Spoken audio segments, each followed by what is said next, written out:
আসসালামু আলাইকুম। Welcome back to Albiya's kitchen. আজকের এপিসোডে থাকছে আপনাদের জন্য চিকেন ডোনাট। ডোনাট তো অনেক রকম খেয়ে দেখেছেন, এই ডোনাটটা একবার হলেও বাসায় ট্রাই করে দেখবেন। খুব সহজে অল্প উপকরণে আপনারা এই ডোনাটটি তৈরি করতে পারবেন।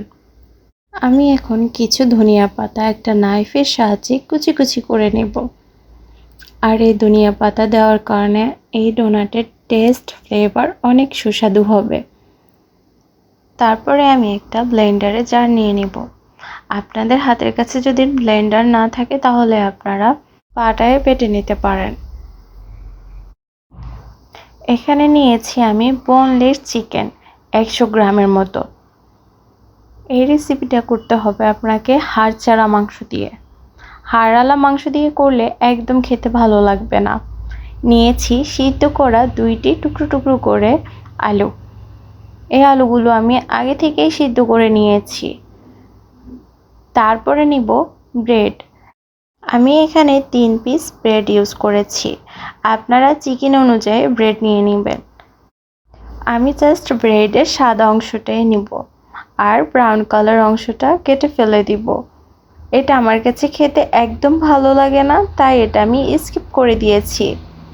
টুকরো করে 1 পিস পেঁয়াজ নিয়ে নিয়েছি মিডিয়াম সাইজের, আর 2টা কাঁচামরিচ দিয়েছি এখানে। আর দিব 1 টিস্পুন রসুন বাটা, 1 টিস্পুন আদা বাটা, দিয়েছি সাথে পরিমাণ মতো লবণ।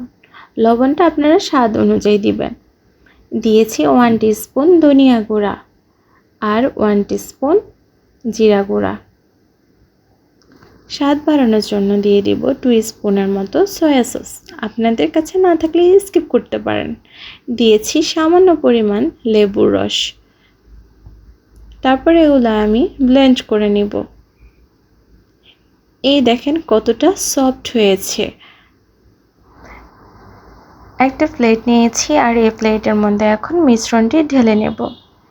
মাথায় রাখতে হবে যখন এই মিশ্রণটি আমরা তৈরি করব সেখানে কোনো রকম পানি ইউজ করা যাবে না। পানি ব্যবহার করলে এই মিশ্রণটি আরও বেশি সফট হয়ে যাবে। এখানে লাগবে 1/3 কাপ ময়দা, 2 স্পুনের মতো কর্নফ্লাওয়ার দিয়ে এটা ভালো করে আমি মেখে নিয়েছি। মিশ্রণটি আমি এক সাইডে রেখে দিব। নিয়েছি একটা বাটি করে ব্রেড ক্রাম্ব। এই ব্রেড ক্রাম্বটা আপনারা যে কোনো গ্রোসারি দোকানে পেয়ে যাবেন। সাথে একটা বাটি নিয়েছি, বাটিতে আমি একটা ডিম এখন ফেটিয়ে নিব হ্যান্ড উইস্কের মাধ্যমে।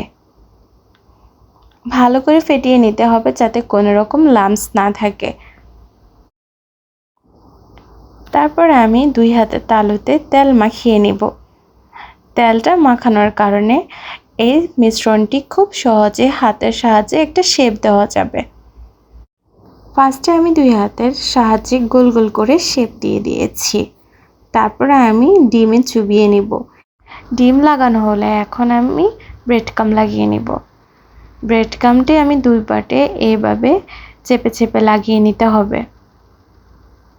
তারপরে হাতের তালুর মাঝখানে রেখে অন্য হাতের আঙ্গুল দিয়ে একটা ডোনাটের শেপ দিতে হবে। আপনাদের হাতের কাছে যদি ব্রেড ক্রাম্ব না থাকে তাহলে আপনারা টোস্ট বিস্কিট দিয়েও করতে পারবেন। তবে সবচেয়ে বেশি মজা লাগবে যখন আপনি ব্রেড ক্রাম্ব দিয়ে করবেন।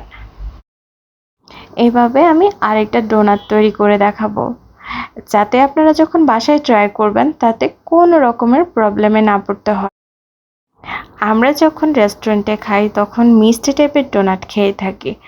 যারা মিষ্টি একদম পছন্দ করেন না তারা এই খুবই সহজভাবে চিকেন ডোনাটটি তৈরি করতে পারবেন অল্প সময়ের মধ্যে। বাসায় যখন মেহমান আসবে ঝটপট করে এই চিকেন ডোনাটটি বানিয়ে দিতে পারবেন। বাচ্চাদের টিফিনেও দিতে পারবেন, বিকালের নাস্তায় চায়ের আড্ডাতেও রাখতে পারবেন। এভাবে আমি এক এক করে সবগুলো চিকেন ডোনাট বানিয়ে নিয়েছি।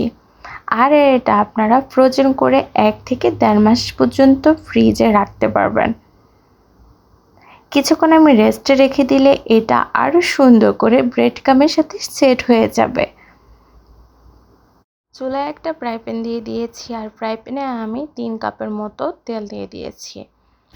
এই ডোনাটটি আমি ডুবো তেলে ভেজে নেব।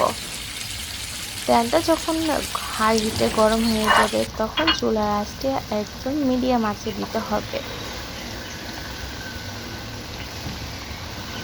নর্মাল হিটে আমি ফ্রাই করলে এক পিঠ হওয়ার জন্য আমাকে 5 মিনিট করে ফ্রাই করে নিতে হবে।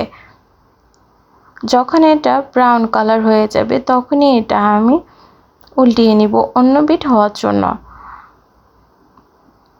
চিকেন ডোনাটটি একদম ফুলে উঠেছে, আপনারা দেখলেই বুঝতে পারবেন। আমার আজকের ভিডিওটি যদি আপনাদের কাছে ভালো লাগে তাহলে ফ্রেন্ডস অ্যান্ড ফ্যামিলির মাধ্যমে শেয়ার করে দিবেন আর লাইক কমেন্ট করতে একদম ভুলবেন না। নতুন নতুন ভিডিও পেতে অবশ্যই আমার চ্যানেলটি সাবস্ক্রাইব করে আমার পাশেই থাকবেন। সব শেষে চিকেন ডোনাটটি আমি সার্ভ করার জন্য একটি সার্ভিং ট্রে নিয়ে নিয়েছি, সাথে নিয়েছি টমেটো সস, আপনারা চাইলে চিলি সস দিয়েও খেতে পারেন। তারপরে আমি নিজের মন মতো করে সাজিয়ে নেব। আজকের জন্য আল্লাহ হাফেজ। সবাই ভালো থাকবেন, সুস্থ থাকবেন এই দোয়া করি।